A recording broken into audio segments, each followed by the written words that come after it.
In the last episode, we talked about gear that's necessary to record music. While it's pretty easy to choose a computer system, enough resources and fairly silent, and an interface, enough inputs, the qualities of a DAW that fits your needs might seem a little bit more obscure.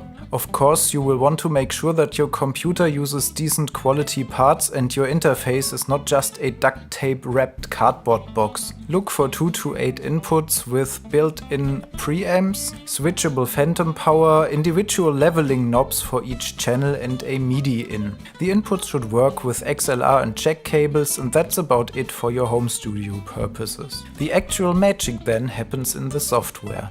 Please notice that I'll be putting my emphasis on recording acoustic music of any kind. I'm neither very experienced nor very good with electronic music or advanced sequencing stuff. Therefore, respective features of either DAW will be falling a little bit short in the following. Now for the magical ingredients.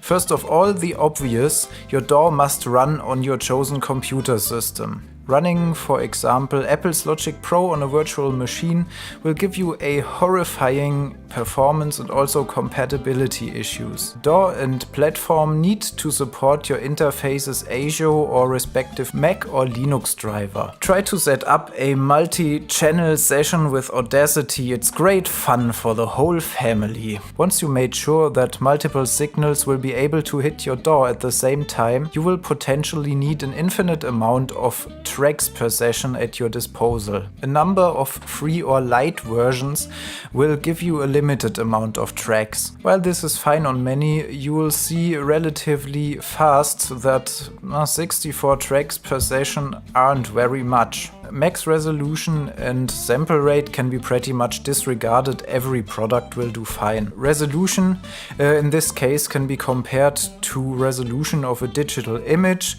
means the higher the resolution, the higher the possible amount of detail. Sample rate then is the audio equivalent of DPI or dots per inch and determines how many detail and information will be printed in the recording process. The lower your sample rate, the less round the waveform will be, which means the more artificial the record will sound. After all, 24 bits of resolution and 44.1 kHz sample rate will be enough. Common audio formats like WAV, FLAC, MP3 and so on should be supported, though most projects will be running in WAV. Now everything I mentioned up to this point will be obligatory. I'm positive every DAW can do the mandatory basics. The actual criteria for choice will be budget and usability. A few questions you should ask yourself are: is the user interface intuitive for me? Can I easily develop an efficient workflow?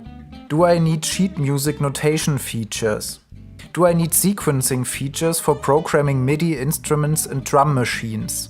Do I need surround features? Does it have virtual instruments and effects implemented, or does it support standard plugin protocols like VST, AU, AAX or RTAS? In my opinion, plugin support is absolutely necessary. Most stock plugins are good but rather neutral and have sometimes limited tweaking possibilities. This might cause the need for workarounds and overall make the mixing process more complicated. Do I need quantizing and/or pitch correction?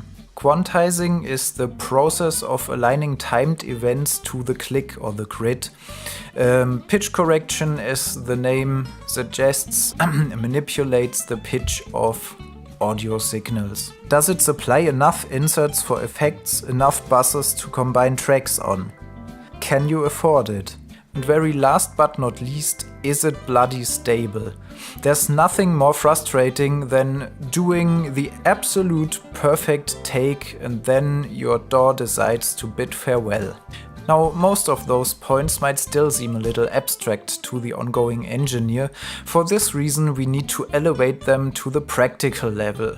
I'm providing an abridged version of what you just heard below. Feel free to save it somewhere and add anything you deem important. There are DAWs for free, just download them, record a full song with them while consulting your checklist. Non-free products are usually available as demo versions, just download them and try them out the same way. You might want to take a look at those widely used DAWs. Audacity.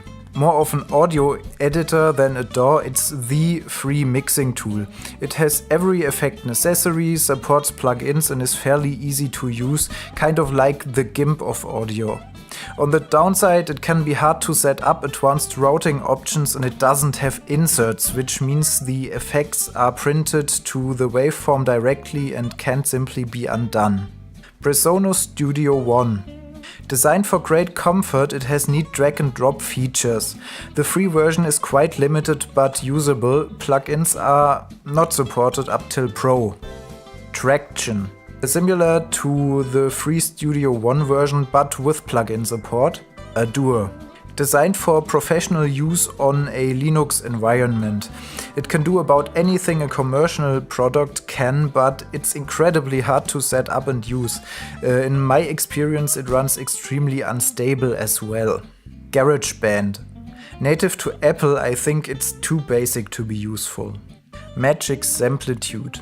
When I tried this about 6 or 7 years ago, it crashed relatively often and the stock plugins were a little inconvenient to use. While I can say anything about the infamous customer support, this DAW is intuitive and overall not too bad. Cakewalk Sonar. Never used it, but it has a good reputation, so take a look at it. Acoustica Mixcraft. Designed for musicians or entry-level engineers, it has a great emphasis on intuitive workflow. I didn't try it yet, but friends of mine did and went with it. Cocos Reaper. Excellent plugins, very versatile with completely customizable user interface. It's possible to write macros with it. It tends to be overwhelming with possibilities, but it's probably the beginner DAW to go. Steinberg Cubase, my DAW to go. Insert slots are a little limited and some features are kind of fiddly, but it's extremely powerful and I'm, well, probably kinda used to it. ImageLine Fruity Loops. Mainly used for electronic music, it tends to be a little inefficient for acoustic music, but you get some nice samples with it and a lifetime of free updates. Ableton Live. It's the more studio standard version of Fruity Loops, mainly for MIDI stuff. Apple Logic Pro. Never used it cause it only runs with Mac. Bitwig. A relatively young DAW but quite acknowledged for its usability. I never tried it as well, but it looks good. Propellerhead Reason.